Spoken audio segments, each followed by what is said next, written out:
This is a news break here on the right stand, and it's a serious concern. Data privacy, data protection bill has been passed, but there is a big issue. Massive debate on data localization, data sovereignty. News18 has accessed an intel note via our group editor security Manoj Gupta that raises serious concerns about the misuse of data by foreign tech giants. The note reveals that all tech giants should be under obligation that they will not share the data abroad. The note also raises serious concerns about the locations of the servers, because even if we do localization, their servers are in the host countries. Intelligence has raised concerns about the process of localization, and they need is for more important, strong legislations, and localization must be should be expressly mentioned to these tech giants, because both are related to sovereignty of the country. Same data can be used against a particular party or individual by making mathematical algorithms, because you know choices, trends, preferences. Well, a short while ago, upon the successive implementation of the DPDP bill, we had spoken with Union Minister Rajiv Chandrasekhar, who said that it's not going to stop with the DPDP bill. We are working on a longer, stronger act to protect our data sovereignty and also ensure data localization. But when will it come to fruition? That's the bigger question. Vineet Goenka, author, Function of Data Sovereignty, is with us. The Pursuit of Supremacy, and also Lieutenant General Sanjay Kulkarni, defense expert, and also part of this think tank that has strongly advocated data sovereignty and localization. Namaste and Jai Hind, gentlemen. An issue that we have spoken about in the past, but we are speaking at a time when the government has guaranteed privacy and protection. But localization and sovereignty is an intelligence issue, a national security issue. General Kulkarni.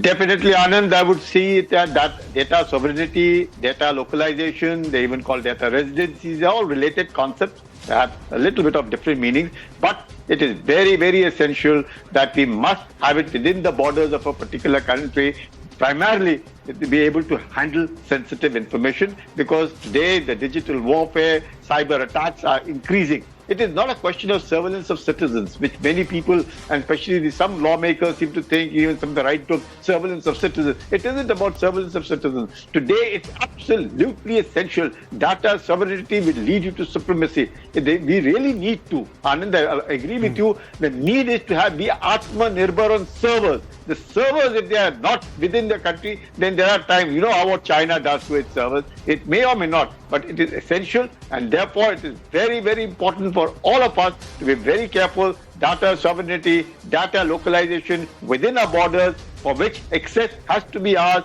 or otherwise it will become extremely difficult tomorrow. I'll give you a simple example from the Prime Minister's speech. What did he say? That there are 10 crore people who were not born, nothing of those kind, and people were drawing all of it. At least in the army, we have a song in the Assam regiment which says, "Badbu Ram ka badan zameen ke niche hai. फिर भी उसका ration हमको मिलता है." At least the man was there. Yet 10 crore people don't even exist. And that is the kind of things which are required, and therefore data localization within the borders to ensure. But yes, data privacy, we will be ensuring it. There is a bit of carelessness that might lead to some kind of a data leakage, but data localization is a must if we have to protect. Otherwise, we will soon be victims of cyber attacks, and soon be found digitization, where in India is at a very fast pace becoming a victim of this digital warfare. See, what Rajiv ji said is that they've increased the financial penalty to up to 250 crores, and that can be per individual. So they've really reduced the criminality but increased the financial liability or exposure of anybody who is not protecting data or who is invading or breaching privacy of a user in India. But Vineet Goenka, it doesn't stop there. Servers are a capital investment issue. Already there are so many tech giants in our country who are so deeply embedded that they have close to about 500 to 800 million users or subscribers. They have penetrated 76% of our market. How are we going to tell them कि server इधर लगाओ या हमको data share करो, localize करो इसको? Sovereignty का issue, how can we raise it with them? The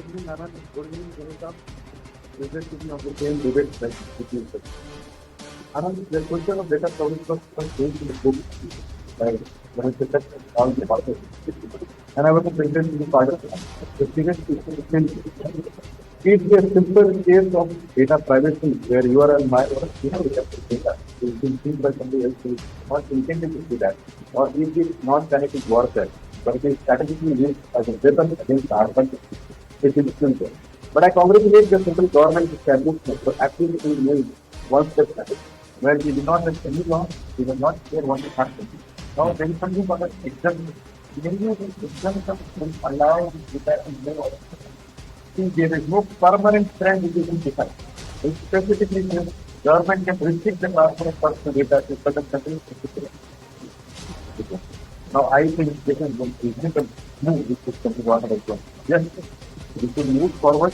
Ask all the companies which are functioning in India, who are benefiting out of India, to physical services.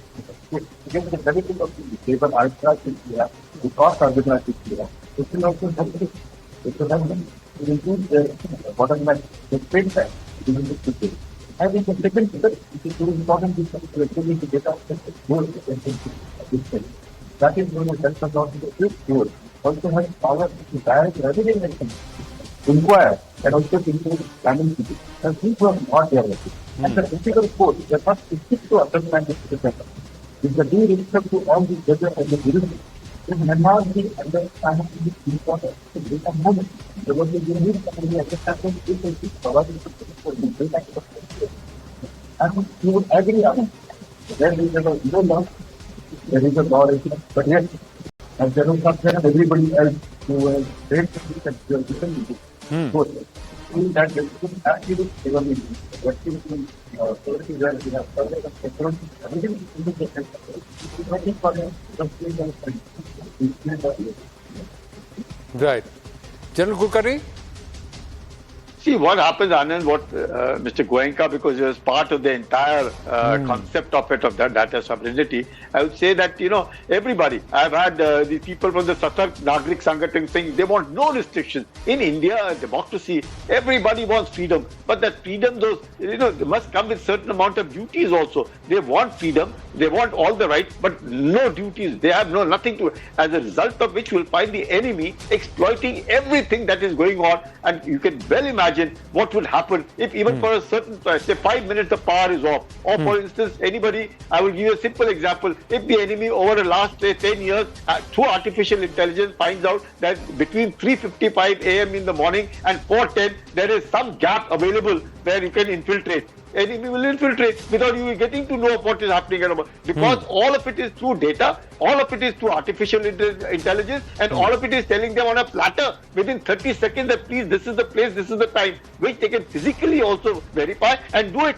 And therefore, it is very, very important that we have to have data, we have to have a total control of the data within our borders, and it's not a question of surveillance on citizens, it's a question of collecting data whenever we want to utilize it. For otherwise, we'll have defense, space, ISRO, DRDO, private industry, so many of them, where our own Atmanirbharta will come to a standing still. Because, but the need is to be Atmanirbhar, even in the concept of having the servers in our own country. Otherwise, the enemy on occasion may not be able to serve, and the servers can be in any country, not necessarily in a hostile countries only. Any place it could be, and be providing data about us. So we have to be very, very careful. I think data sovereignty, data localization within our own border is a must for us to survive in the digitized world today. No, because this data sovereignty, and you've written about it, Vineet, so final comment, this data colonization is perhaps the biggest worry, where people are worried, and I think the Intel outfit is also worried, the mechanism is worried that the data can be used to try and change behavior,